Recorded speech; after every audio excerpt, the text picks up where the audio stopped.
primeira vez que se iniciou algo parecido com o que hoje se tem com a aposentadoria foi em 1923, que é a conhecida Lei Eloy Chaves. Era um fundo de pensão específico para os ferroviários no Brasil.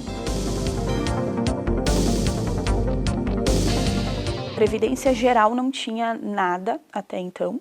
Depois, em 1960, tem a Lei Orgânica da Previdência, que ela tem vigência até hoje, né? E depois disso, todas as legislações que estavam surgindo, elas não tinham uma previsão constitucional como se tem hoje. Então, na Constituição, nós temos 88, um grande marco, a legislação que regulou a Previdência de 91, e a partir de 91, então, nós tivemos outras modificações, até a atual, então, que nós temos a PEC, que recentemente foi aprovada. As mais significativas, a de 98, que criou o fator previdenciário e modificou a forma de cálculo da Previdência. Então, de 91 até 98, o que nós tínhamos? A média dos últimos 3 anos de contribuição.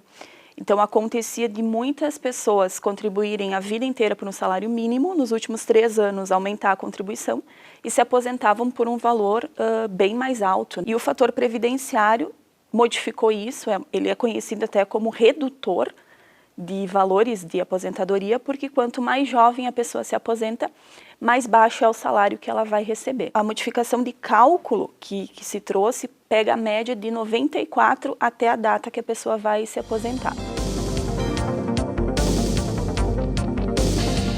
O modelo de repartição da Previdência que o Brasil adota é a repartição que se chama simples. Os trabalhadores ativos contribuem para que os inativos tenham valores a receber.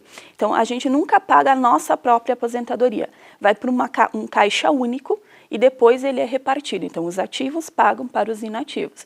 A expectativa é que, quando eu, que hoje sou ativa, me torne inativa, tenho ativos trabalhando para que eu possa receber. Então, sempre que nós temos um aumento de expectativa de vida e, ao mesmo tempo, uma diminuição do número de filhos, né, essa disparidade pode começar a acontecer. A capitalização ela seria uma poupança que o próprio trabalhador faz e é desse valor que ele vai aportar nessa poupança que vai sair os benefícios dele. Todo mês eu vou ter que disponibilizar parte da minha remuneração para esse fundo. Só que eu não tenho nenhuma garantia de quanto eu vou ter ao final da minha vida para retirar. Então, vai depender muito do quanto eu aportar, porque ele não tem aqueles fatores como nós temos hoje obrigatórios. É eu que faço a minha poupança. E pode chegar um momento, justamente pela expectativa de vida, de eu não ter mais o que tirar. Então, vamos imaginar que eu começo a trabalhar com 30 anos e eu vou durar 90 anos. Dependendo do quanto eu coloquei, pode chegar o momento de eu não ter mais. E no sistema de capitalização, o governo não garante o salário mínimo. Então, no momento em que eu retirei todo o meu fundo que eu tinha lá, eu não tenho mais nada para receber. E é o que está acontecendo no Chile, que está tendo toda essa polêmica, porque os aportes que foram feitos não foram suficientes e muitos idosos estão vivos, estão se suicidando, porque não tem mais de onde tirar o seu provento. E no Brasil, qual é o problema que se entende, quem está estudando a questão da Previdência? É a falta de cultura do povo brasileiro em economizar. Nós teríamos que mudar todo o sistema cultural para que essa forma de capitalização pudesse ser aplicada no Brasil. Eu chamo a atenção para um detalhe da PEC, que não ingressou agora a parte da capitalização, né? Ela estava prevista, mas sequer foi para votação, porque dificilmente seria aprovada. Só que um dos princípios da Previdência, que é o princípio da solidariedade, que é justamente essa ideia da repartição, foi retirado. Então, da legislação não é um princípio que existe mais, o que não deixa de ser uma janelinha que se deixou aberta para a capitalização em algum momento ingressar. Não cabe discutir aqui se o déficit que é apontado pelo governo, e não só o governo atual, por todos os que antecederam também, né, isso tem que ficar claro, se ele é real ou se ele não é real. Tem estudos que dizem que não é, que na verdade tem superávit na Previdência e não déficit. E a discussão que ficou em torno da reforma, principalmente pela capitalização, que era o que se queria, que era um lobby do atual governo, para incentivar os bancos, porque aí a Previdência ela acabaria indo para bancos privados. O governo brasileiro ele não tem condições de gerir uma capitalização, não tem nem estrutura para isso. Então, inevitavelmente, ela iria para bancos privados. E os bancos privados visam lucro. Né? Então, a discussão era essa, será que efetivamente o que se busca para o trabalhador é segurança para ele ou é gerar lucro para os bancos privados? A proposta que foi aprovada, então, ela institui a idade mínima e acaba com a aposentadoria por tempo de contribuição, porque eu vou ter que ter uma idade para me aposentar. Então, não importa quanto tempo de contribuição máximo eu vou ter que ter um mínimo, mas não um máximo. E aí a regra ficou 62 anos para mulheres e 65 anos para homens. Tem diversas regras de transição, tá? Então eu vou trabalhar as duas principais, que nós podemos dizer que nós temos os trabalhadores experientes e os inexperientes. Então os experientes são aqueles que já atingiram uma idade. Então para o homem, 50 anos e para a mulher, 45 anos. Para essas pessoas, existe uma regra de transição que é o que se chama de pedágio. Então para o homem que já atingiu 50 anos e que ele é experiente, ele vai calcular, esse é um cálculo que é feito do quanto falta para ele se aposentar por tempo de contribuição e ele vai pagar o pedágio de 100% sobre esse valor. Então, se faltar para ele se aposentar 5 anos, ele vai ter que pagar 10 anos.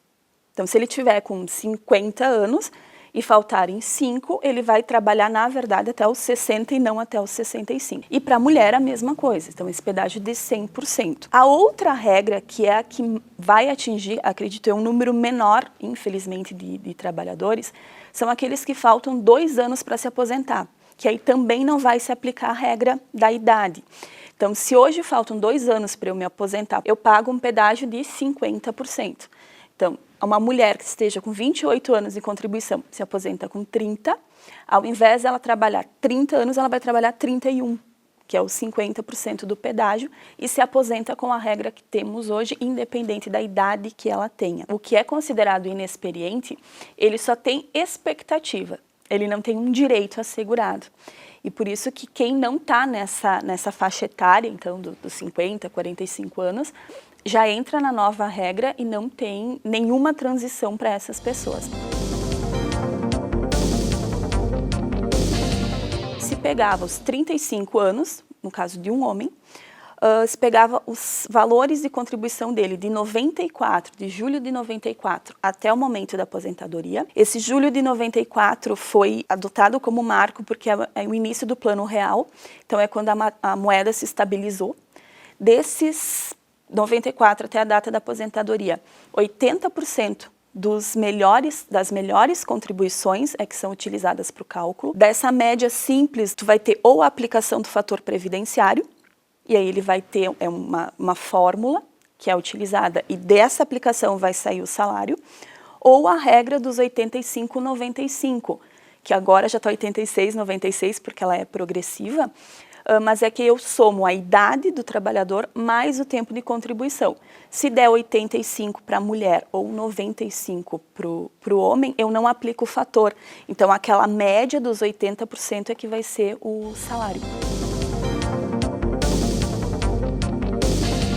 Agora nós temos não mais os 80% melhores, então pega todo o período contributivo do trabalhador e é 100% dessa média, o que de cara já vai ter uma redução.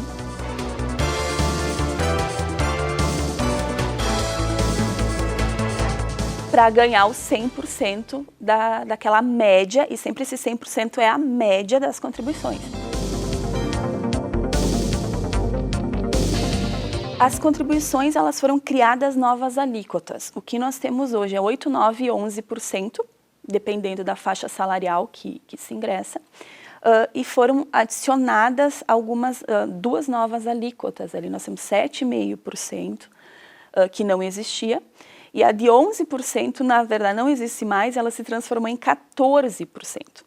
Então, para quem contribui de R$3.000 até o teto da Previdência, que hoje paga 11%, vai pagar 14%. Para alguns casos é bem interessante para quem recebe menos, porque apesar de a gente pensar que 0,5% é pouco, né, já que começava com 8 e está em 7,5%, isso traz uma diferença significativa. Agora, para quem tem salários mais altos, o bolo que vai ser tirado vai ser ainda maior, né, porque em vez de 11% vão ser 14%.